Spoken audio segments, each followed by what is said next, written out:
오늘 말씀 열왕기하 14장 마지막 부분이죠. 23절부터 29절 말씀. 23절부터 29절 말씀. 제가 가진 성경으로 구약 성경 586페이지에서 587페이지 정도 됩니다. 열왕기하 14장 23절부터 29절 말씀. 찾으신 줄 알고 저와 여러분이 한 절씩 번갈아 가면서 교독하고 마지막 29절은 합독합니다. 제가 먼저 봉독하겠습니다. 유다의 왕 요아스의 아들 아마샤 제 15년에 이스라엘 왕 요아스의 아들 여로보암이 사마리아에서 왕이 되어 41년간 다스렸으며 여호와 보시기에 악을 행하여 이스라엘에게 범죄하게 한 느밧의 아들 여로보암의 모든 죄에서 떠나지 아니하였더라. 이스라엘의 하나님 여호와께서 그의 종 가드 헤벨 아미떼의 아들 선지자 요나를 통하여 하신 말씀과 같이 여로보암이 이스라엘 영토를 회복하되 하맛 어기에서부터 아라바 바다까지 하였으니 이는 여호와께서 이스라엘의 고난이 심하여 매인자도 없고 노인자도 없고 이스라엘을 도울 자도 없음을 보셨고 여호와께서 또 이스라엘의 이름을 천하에서 없이 하겠다고도 아니하셨으므로 요아스의 아들 여로보암의 손으로 구원하심이었더라. 여로보암의 남은 사적과 모든 행한 일과 쌓은 업적과 다메섹을 회복한 일과 이전에 유다에 속하였던 하마스 이스라엘 왕 역대지에 기록되지 아니하느니라. 예, 다 같이 여로보암이 그의 조상 이스라엘 왕들과 함께 자고 그의 아들 스가랴가 대신하여 왕이 되니라. 아멘. 예, 말씀의 제목을 다 같이 한번 읽어보시겠습니다. 화면을 보고 읽어주십시오. 시작. 악한 왕의 형통을 예언한 요나. 예, 악한 왕의 형통을 예언한 요나라는 제목으로 주의 말씀 은혜를 나누도록 하겠습니다. 자, 우리는 지난 설교를 통해 남유다의 왕인 아마샤 왕이 아버지 요아스처럼 하나님 보시기에 정직하게 행한 적은 있었지만 그 믿음을 끝까지 지키지 못한 채 비참한 최후를 맞이하는 모습을 살펴봤어요. 아마샤는 좋은 왕이었습니다.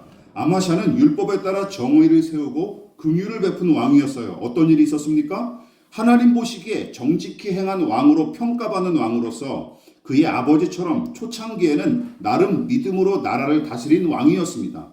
그 증거가 바로 부왕인 요아스의 실정에 분개하여 반란을 일으킨 신하들을 사사로운 감정에 사로잡혀 마구 보복하지 않고 율법의 명령을 철저히 적용하여 처벌한 일을 통해 분명하게 드러났습니다. 이처럼 반역자들에 대한 아마샤의 선택과 결정은 율법이 요구하는 왕의 자태를 한시적으로나마 모범적으로 보여줍니다. 그러나 선하게 시작했던 이 아마샤의 이야기도 그의 아버지처럼 점점 이상한 방향으로 흘러가죠. 1절부터 6절까지는 율법의 명령에 순종하여 왕의 직무를 잘 감당했던 아마샤의 이야기를 주로 다뤘다면 후반부에 살펴봤던 내용은 대부분 이것이죠. 그의 잘못된 판단과 교만한 태도로 일어난 국가적인 피해와 개인적인 비극이 7절부터 22절까지 이어집니다. 아마샤가 에돔과의 전쟁에 관해 하나님께 여쭤볼 생각조차 하지 않았고 경건한 믿음의 사람이나 합리적으로 생각하는 신하들의 말도 아예 듣지도 않았죠. 그래서 에돔과의 전쟁에서 일궈낸 승리는 그의 교만을 더욱 부추기는 자극제가 되었고 급기야 북이스라엘의 요아스에게 겁도 없이 까불다가 엄청난 피해를 입습니다.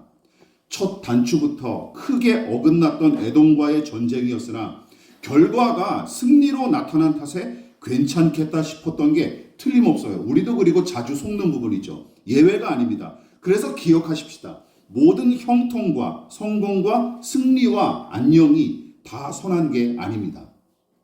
죄악과 불의를 통해서도 얼마든지 세상에서 성공과 승리와 안녕을 얻을 수 있는 곳이 이 세상이기에 그 누구보다 믿음의 사람들, 신자들은 분별의 지혜를 하나님께 구하고 신중하게 판단할 수 있는 사람들이 되어야 마땅합니다.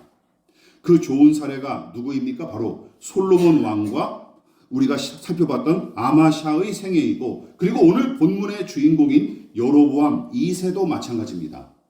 북이스라엘은 애초부터 영적인 단추를 잘못 끼운 상태에서 출발한 데다가 이후로 나아지기는커녕 내내 하나님과 그 뜻을 무시하다가 훗날 아수르에게 멸망을 당하죠.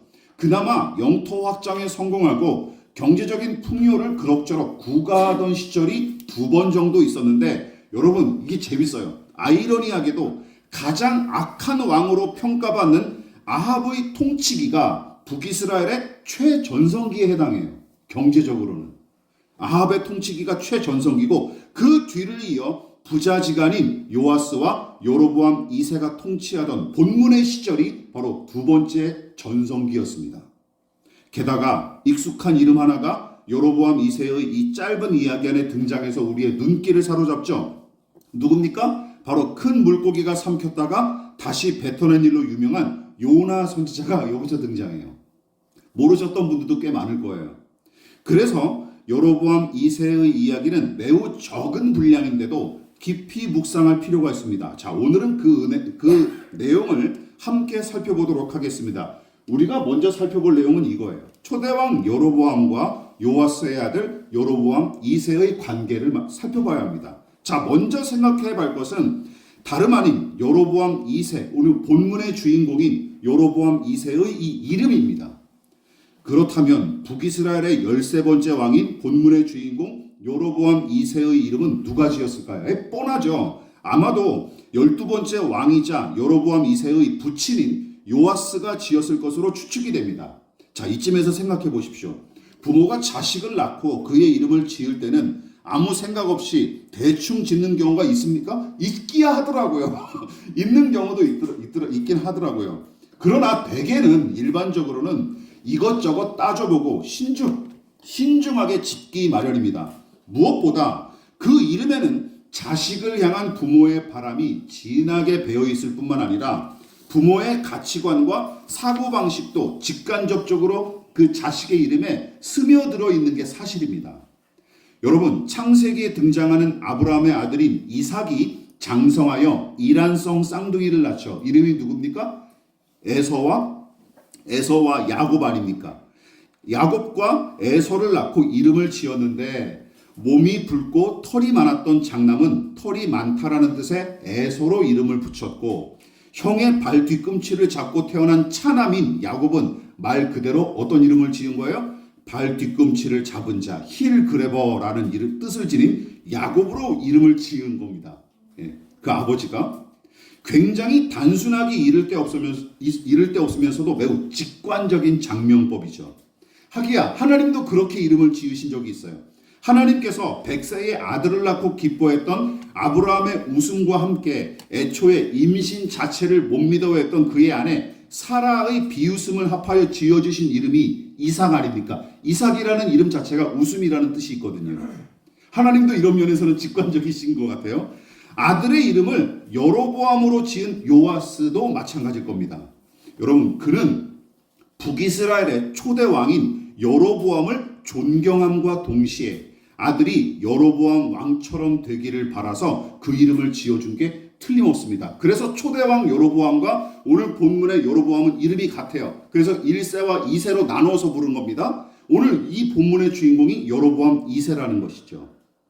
물론 열왕기서에서 내내 반복되는 억구인, 잘 들어보셨죠? 여로보암의 길이란 것이 대체로 여호와 하나님을 버리고 우상을 숭배한 행태를 가리키기에 부정적인 의미로 대부분 사용되지만, 여러분, 아버지인 요아스 입장에서는 나름 긍정적인 의미로 그 이름을 갖다 붙인 게 틀림없어요.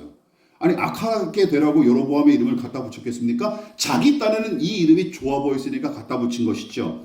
물론 하나님 입장에서는 여로보암 왕이 배은망덕하고 불의하기 짝이 없는 죄인일 뿐이고, 남왕국 남유다 측에서도 그는 이스라엘을 두동강낸 원흉이자 반역자에 불과할 뿐입니다. 그런데 요아스 왕은 그 이름을 아들에게 붙였단 말이죠. 자, 생각해 보십시오. 북이스라엘 백성과 왕들의 입장은 여로보암을 바라보는 시각이 완전히 달랐을 것입니다. 특히 북이스라엘 백성의 전반적인 가치관과 정서를 잘 보여주는 것이 바로 요아스 왕이 아들의 이름을 여로보암으로 지은 일이죠. 자, 그렇다면 이것입니다. 요아스를 비롯한 북이스라엘 사람들은 어떤 면에서 여로보암을 긍정적으로 생각했을까요? 딱 한마디로 정의하자면 이 단어예요. 독립이에요. 독립. 더 구체적으로 표현하자면 어디로부터의? 남유다로부터의 독립이었던 거예요. 그러니까 초대왕 여로보암은 북이스라엘 사람들한테는 이런 거죠. 마치 미국의 조지 워싱턴 같은 인물인 거예요. 대영 제국으로부터 독립하기 위해 투쟁했던 미국의 조지 워싱턴처럼 보였을 것입니다. 독립투사. 그리고 건국한 인물. 물론 이게 폐해가 있었죠. 남유다와의 분리와 정치적 독립은 이거 하나님께서 허락하신 일이에요. 르호보암 때에 여로보암을 통해서 반란을 일으키셔서 이 두 나라를 갈라지게 허락하신 것이 하나님이었죠. 거기까지는 괜찮았습니다. 문제는 뭡니까? 종교적 독립까지 선언하다가 급기야는 하나님마저 등졌고 우상숭배를 장려하는 짓까지 저질렀던 것이죠. 선을 확 넘어버린 거예요. 여로보암이. 여기서부터 문제가 생긴 것이죠. 그리고 요아스는 여로보암을 통해 이루어진 북이스라엘의 건국과 독자적 영토 확보, 정치적 주권 확립 등의 이 성과들을 매우 높이 평가했고 자기 아들도 이 여로보암 초대왕의 정신을 따라서 이 나라를 다스려 주기를 바랐던 게 틀림없습니다. 그런데 문제는 무엇입니까? 여로보암, 요아스 그리고 여로보암 2세 세 사람 모두 북이스라엘의 건국을 허락하시고 지금까지 지탱하게 하신 주체 누굽니까? 하나님은 안중에도 없었어요. 아이러니하다. 얘네들은 누가 이 나라를 건국했다고 생각했던 거예요? 여로보암. 하나님이 아니라 여로보암이라고 생각했던 것이죠. 심지어 요아스는 엘리사 선지자의 마지막 예언을 직접 확인했으면서도 아들의 이름을 여로보암으로 짓는 만용까지 부린 것입니다. 게다가 여로보암 2세는 이게 더 큰 문제예요. 큰 어려움 없이 내내 형통한 인생을 살다가 41년 동안이나 이 북이스라엘을 통치하다가 편안히 주무시고 돌아가십니다. 이게 더 문제죠. 그래서 우리는 두 번째 주제로 넘어가요. 여로보암 2세의 영토 확장과 선지자 요나의 등장의 관계에 대해서 한번 살펴봅시다. 그렇다면 여로보암 2세는 아버지 요아스와 다르게 하나님을 충실히 섬겼기에 영토 확장에 성공하고 내내 형통하게 살았던 것일까요? 아닙니다. 본문이 그를 어떻게 평가했는지 보십시오. 24절 같이 읽어볼게요. 시작. 여호와 보시기에 악을 행하여 이스라엘에게 범죄하게 한 느밧의 아들 여로보암의 모든 죄에서 떠나지 아니하였더라. 열왕기서는 여로보암 2세를 악한 왕으로 규정했기에 하나님께서 그를 기뻐하셔서 영토 확장을 허락하신 것으로 볼 수는 없습니다. 당연하죠. 그렇다면 여로보암 2세의 영토 확장은 어디서부터 어디까지 이루어졌을까요? 그 내용이 25절에 기록됐는데 거기서 그 유명한 요나 선지자가 등장합니다. 우리 다시 한번 읽어볼게요. 시작. 이스라엘의 하나님 여호와께서 그의 종 가드에벨 아미떼의 아들 선지자 요나를 통하여 하신 말씀과 같이 여로보암이 이스라엘 영토를 회복하되 하맛 어귀에서부터 아라바 바다까지 하였으니 초대왕 여로보암처럼 되기를 바랐던 요아스 아버지 요아스의 바람대로 이 여로보암 2세는 하나님을 의지하고 불의를 저질렀던 여로보암의 죄를 고스란히 답습했고 게다가 아람을 상대로 전쟁에서 계속 승리했던 아버지의 대를 이어 영토 확장에도 성공했는데 위로는 지중해와 아수르 사이에 위치한 하맛까지 점령했고 아래로는 남유다 땅이었던 이 사해 부근의 아라바까지 영토를 차지합니다. 엄청난 일이었어요. 전통적인 신학자들 입장에서는 그리고 본문에 등장하는 이 요나를 요나서의 주인공과 동일한 인물로 간주하고 해석합니다. 물론 저도 거기에 동의합니다. 물론 진보적인 신학자들과 설교자들 중에서는 두 사람을 아예 다른 인물로 보는 입장도 있고 아예 어떤 사람들은 더 나아가는 사람들은 요나서 자체를 설화나 꾸며낸 이야기로 보기에 어떤 전통적인 입장과는 극명한 차이를 보이죠. 자, 그렇다면 요나서 1장 1절을 한번 비교해 볼까요? 위의 문장과 한번 비교해 보십시오. 같이 읽어보겠습니다. 시작. 여호와의 말씀이 아미떼의 아들 요나에게 임하니라. 여기도 요나를 누구로 소개해요? 아미떼의 아들로 소개하죠. 열왕기서와 요나서 모두 그를 아미떼의 아들로 소개한 점이 일치하고 열왕기사가 열왕기서가 가드 헤벨 출신이란 이력을 덧붙인 점만 조금 다를 뿐입니다. 또한 본문의 요나와 요나서의 주인공을 동일 인물로 보는 사람들은 본문의 예언을 먼저 일어난 사건으로 보고 요나서의 이야기는 바로 그 이후에 일어난 일로 보는 것이 전통적인 견해예요. 저도 전통적인 관점에서 해석하는 바를 지지하는 편입니다. 자, 그런데 여기서 우리가 주목할 점은 이것이에요. 여로보암 2세의 영토 확장이 그의 신앙이나 어떤 능력으로 성취한 일이 아니라면, 또 선지자 요나를 통해 하나님께서 은혜로 허락하신 일이 분명할 텐데, 그렇다면 하나님은 무슨 이유로 북이스라엘의 영토 확장을 허락하셨을까요? 왜 이 악한 왕에게 이 은혜를 허락하셨을까요? 다름 아닌 백성 때문이었습니다. 14절이요. 14장 26절 27절 시작. 이는 여호와께서 이스라엘의 고난이 심하여 매인자도 없고 노인자도 없고 이스라엘을 도울 자도 없음을 보셨고, 여호와께서 또 이스라엘의 이름을 천하에서 없이 하시겠다고도 아니하셨으므로 요아스의 아들 여로보암의 손으로 구원하심이었더라. 무슨 뜻입니까?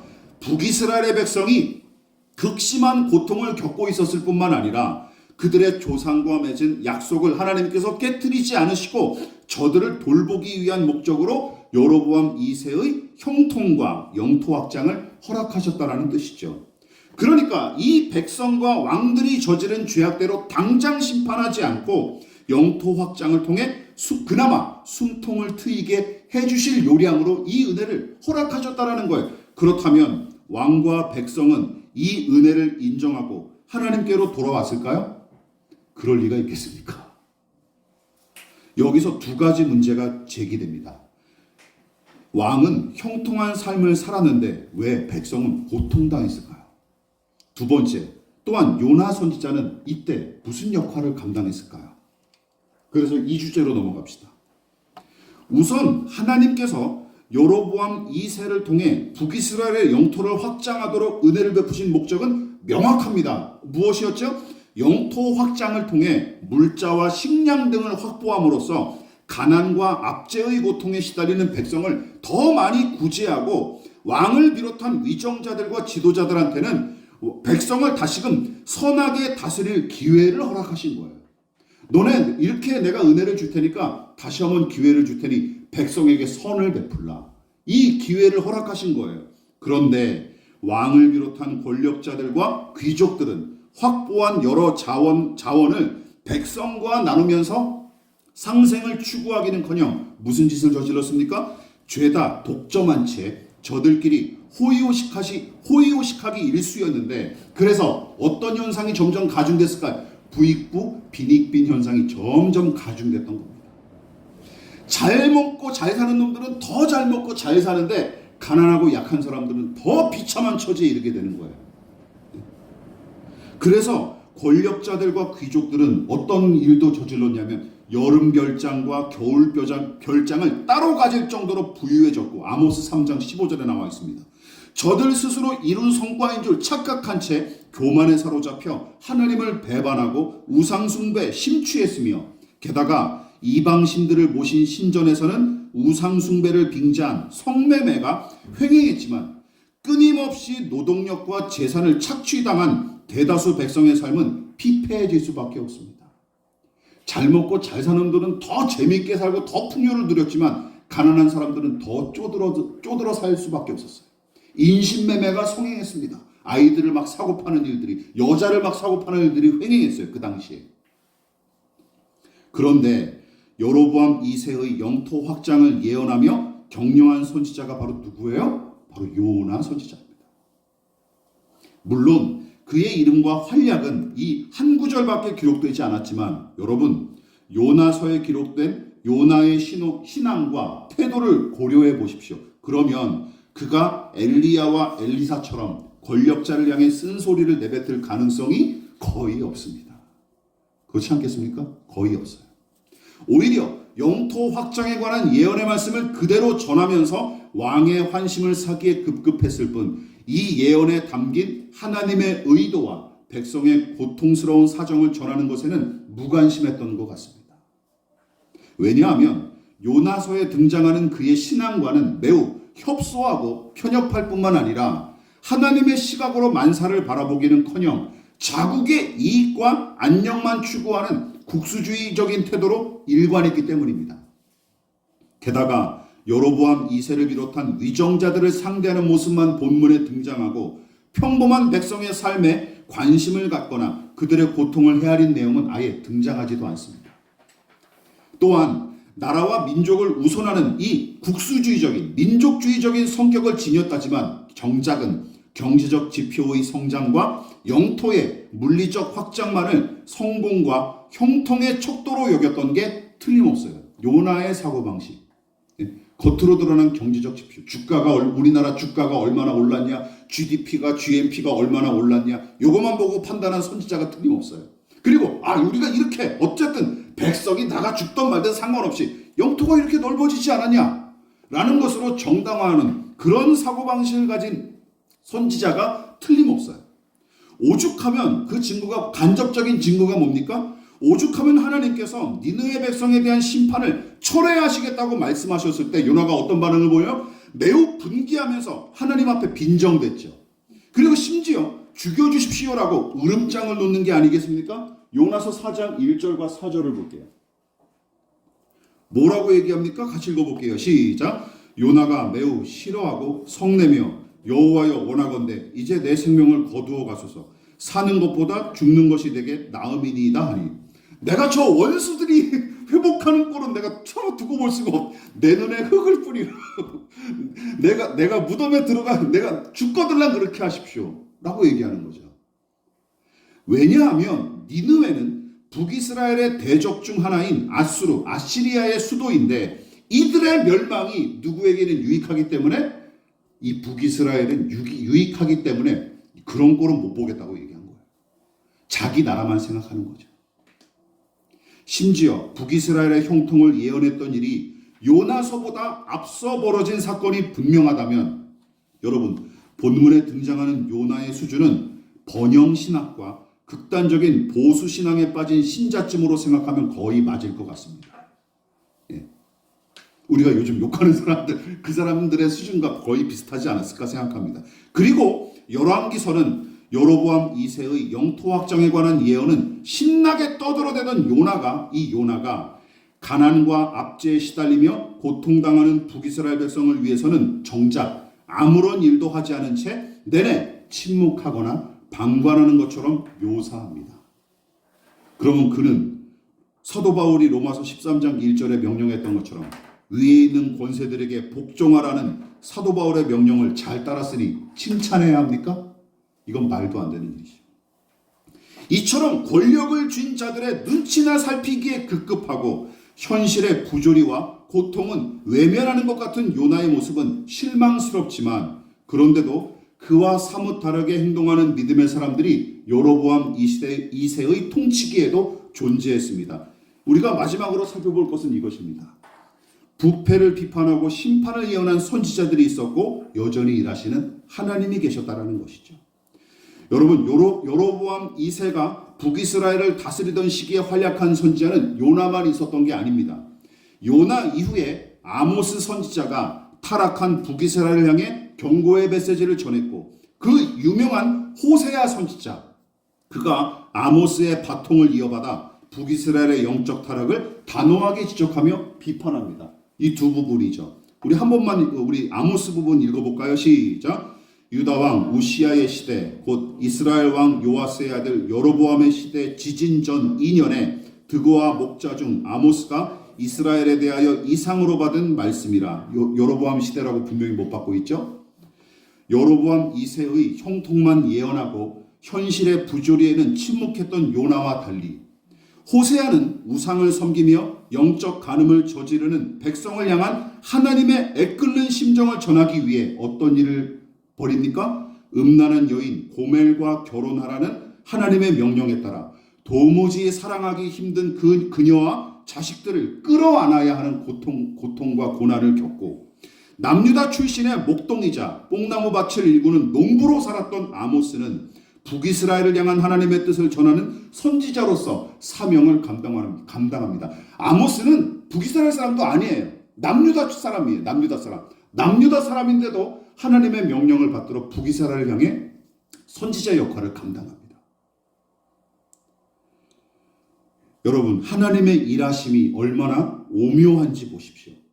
가장 악한 왕이 북이스라엘을 다스리던 시기에 도리어 가장 신실하고 충성스러운 당신의 종들을 세우심으로써 어두컴컴한 시대에도 그들을 통해 당신의 뜻을 분명하게 계시하십니다. 그리고 폭력과 착취가 난무하는 곳에서도 기어코 당신의 사랑과 정의를 나타내고 계시죠. 요나가 선지자 노릇을, 북이스라엘의 선지자 노릇을 제대로 감당하지 않고 권력자에게 빌부터 먹을 생각이나 하고 있을 때도 하나님은 아랑곳하지 않으시고 아모스와 호세아 같은 선지자들을 세우셔서 당신의 뜻을 계시하고 계실 뿐만 아니라 못난 요나 선지자마저 당신의 방법대로 연단하시고 끝내 사용하신 것을 보십시오. 요나서는 요나 자체에게 은혜라고 생각합니다. 요나 자신에게 은혜죠. 그 연단 자체가 요나에게 은혜죠. 아모스와 호세아 같은 선지자들이 여러분 그 엄혹한 시대에도 용감히 그리고 끝까지 주의 뜻에 순종하며 기꺼이 자신의 삶을 헌신할 수 있었던 이유는 바로 하나님께서 여전히 지금 여기서 일하고 계시며 마침내 하나님의 뜻하신 바가 성취될 것이라는 믿음 때문이었습니다. 믿으십니까? 여러분, 그 믿음을 가장 잘 보여준 모범을 보여준 분이 계십니다. 누굴까요? 예수님이시죠. 요한복음 5장 17절에 예수님이 이렇게 말씀하십니다. 시작. 예수께서 그들에게 이르시되 내 아버지께서 이제까지 일하시니 나도 일한다 하시매. 여러분, 하나님을 등지고 우상을 숭배하는 악한 왕이 도리어 영토를 확장하며 승승장구하는 현실, 또한 기득권자들에게 깨평이나 얻기 위해 알랑거리는 작자들이 득실되고 그런 자들이 도리어 풍요와 안락을 누렸던 시대. 그래서 하나님을 신뢰하고 따르는 신앙은 바보 병신 취급당하는 시대였어요.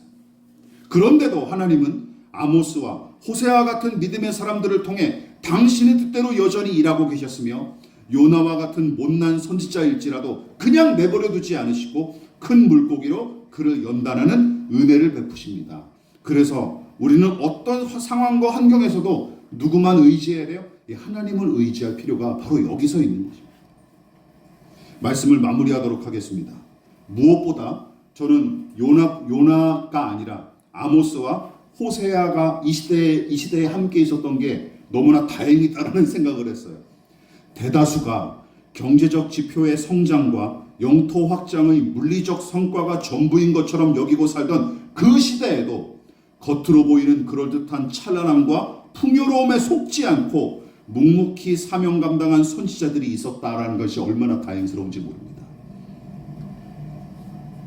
번듯한 겉모양에 감춰진 불의와 죄악을 간파하고 기득권자들을 향한 비판과 경고를 서슴지 않았던 아모스와 호세아, 또한 돈 많고 힘 있는 자들에게 알랑거리기는커녕 가난하고 연약한 백성의 신음에 귀를 기울이며 우는 자들과 함께 울고 그들의 무거운 짐을 함께 짊어졌던 믿음의 사람들. 여러분, 오늘날 한국교회와 우리는 그들과 같은 믿음을 보여주고 있습니까? 제가 보기에는 본문의 요나와 비슷한 형태로 신앙생활을 이어가고 딱 그 수준에서 만족하게 여기는 신자들이 대부분인 것 같습니다. 딱 요나처럼, 요나의 신앙, 열왕기하 14장에 등장하는 요나의 신앙이 바로 한국교회 전반적인 수준이라고 저는 제 나름대로는 생각합니다. 저의 판단이에요. 거기서 더 나아가는 사람들은 소수에 불과한 것 같아요. 보십시오. 세상에서 잘 먹고 잘 살기 위한 소원 하나만으로 점철된 신앙, 다 오늘 본문의 요나와 같은 신앙이에요. 불신자들보다 더 저급한 모습으로 물질과 성공을 탐하고 겉으로 드러난 찬란함과 풍요로움으로 교회와 사람을 판단하기 일수인 신자들, 가난하고 소외된 사람들의 이웃으로 서기는커녕 힘 있는 자들 편에 서서 이득을 취하기에만 혈안이 된 목회자들, 선지자들과 사도들의 후예랍시고 자처하며 그런 사람들이 떠벌리기는 하지만 정작은 이스라엘의 타락과 멸망을 부추겼던 종교인들처럼 행하는 그들, 저와 같은 목회자들. 여러분, 우리 신앙은 어떠합니까? 그리고 우리는 어느 편에 서 있을까요? 정직하게 자신을 돌아보시기를 부탁을 드리겠습니다. 정작은 여로보암 2세처럼 승승장구하고 싶은 사람들이 얼마나 많겠습니까? 하나님을 등져도 상관없으니 돈만 잘 벌게 해달라. 뭐 신앙인 거 나발이고 다 소용없으니 그냥 나만 건강하고 잘 살게만 해달라. 그런 은밀한 소원들이 우리 안에 아직도 얼마나 또아리를 틀고 있는지 몰라요.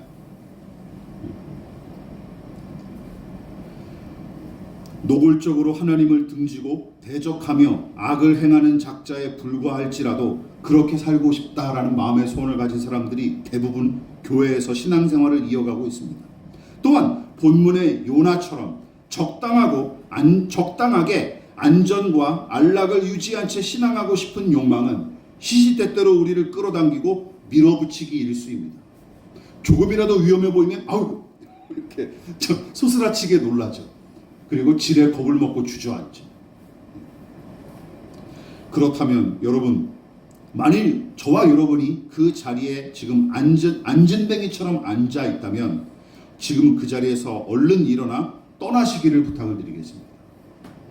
여전히 일하시는 하나님을 신뢰하며 믿음의 모험을 감행하십시오. 그래서 더 진하고 깊은 믿음으로 나아갈 수 있기를, 하나님을 더 깊이 이해하고 사랑하는 자리로 나아갈 수 있기를, 그리고 또 나 자신과 이웃을 더 건강히 사랑하고 섬기며 살아갈 수 있는 저와 여러분 되시기를 진심으로 부탁을 드리겠습니다. 기도하겠습니다.